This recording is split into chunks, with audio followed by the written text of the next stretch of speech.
दुनिया के देशों में रेपो रेट तेजी से बढ़ाए जा रहे हैं। 37 सालों के इतिहास में पहली बार जापान तक में ब्याज दर को बढ़ाया गया है।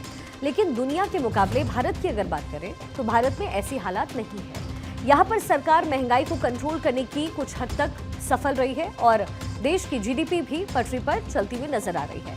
और इसी वजह से लोगों को उम्मीद भी थी कि शायद सरकार से कुछ और राहत मिल सके। लेकिन आरबीआई की मॉनेटरी पॉलिसी कमेटी ने रेपो रेट में एक बार फिर से कोई बदलाव नहीं किया है। ये लगातार 9वां मौका है जब इसे वैसा ही रखा गया है। एमपीएस की मीटिंग में लिए गए फैसलों की जानकारी देते हुए आरबीआई के गवर्नर शक्तिकांत दास ने कहा है कि रेपो रेट को एक बार फिर से 6.5% पर बरकरार रखने का फैसला लिया गया है। तीसरी बार मोदी सरकार बनने के बाद एमपीएस की ये पहली बैठक थी और कुल 50वीं बैठक रही। आरबीआई ने रेपो रेट में आखिरी बार बदलाव पिछले साल फरवरी में ही किया था। तब इसे 0.25% बढ़ाकर 6.50% किया गया था।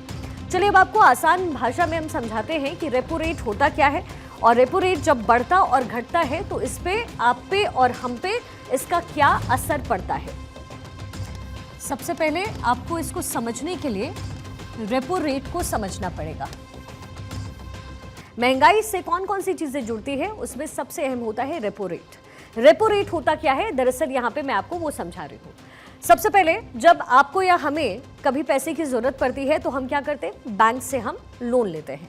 किसी भी बैंक से जब आप लोन लेते हैं या डेट लेते हैं तो ये जो बैंक है वो आपको एक इंटरेस्ट, जो भी उनका इंटरेस्ट तय होता है, जैसे 6%, 7% मान लीजिए, 7% पे ये बैंक जो है आपको पैसे देता है, इंटरेस्ट आपसे लेता है 7%। ये ब्याज दर इनकी होती है। तो हमारी ज़रूरतों को पूरा करने के लिए हम बैंक से लोन लेते हैं और ये परसेंट या जो भी फिक्स परसेंट किसी भी बैंक का होता है वो ब्याज बैंक हमसे लेता है। ये तो हमारी ज़रूरत की बात हो गई। लेकिन बैंक के पास पैसा कैसे आता है, इसकी भी अलग अलग प्रक्रिया होती है। लेकिन कई बार बैंकों को भी लोन लेना पड़ता है, बैंक को भी कर्ज लेना पड़ता है। तो फिर बैंक किससे कर्ज लेता है, बैंक जो है वो कर्ज लेता है, यानी कि बैंक जो है वो डेट लेता है आरबीआई से। आरबीआई यानी रिजर्व बैंक ऑफ इंडिया, जो सबसे ऊंची पदवी रखता है। यानी आरबीआई के अंडर में ही तमाम बैंक आते हैं, फिर वो सरकारी हो या फिर वो प्राइवेट हो।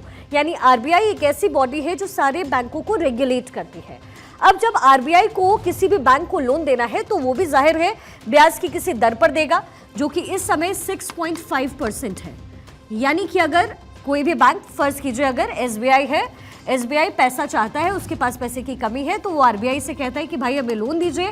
आरबीआई जो है वो इस दर पे यानी 6.5 पे एसबीआई को जो है लोन दे देता है।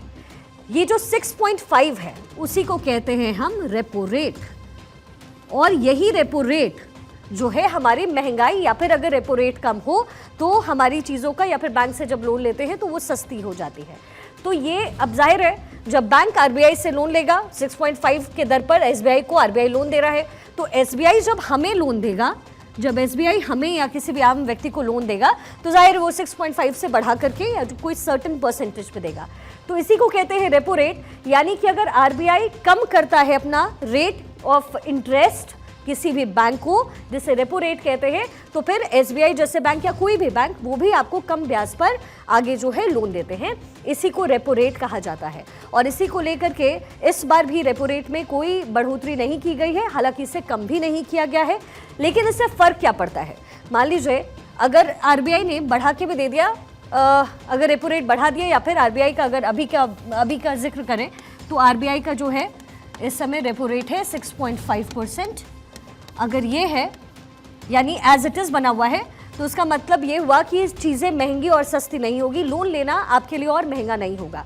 पिछली बार जब आरबीआई ने इसे 0.25% से बढ़ाया तो जाहिर है हम जब भी हम लोन लेने जाते थे, फिर वो कार लोन हो, होम लोन हो, इन तमाम चीज़ों में आपको ब्याज ज़्यादा चुकाना पड़ रहा था। किसी भी तरह का लोन हो, एजुकेशन लोन हो, कोई भी हो, तो आपसे जो है बैंक डिमांड कर रहा था कि नहीं भाई आप जो है हमें ज़्यादा ब्याज दीजिए।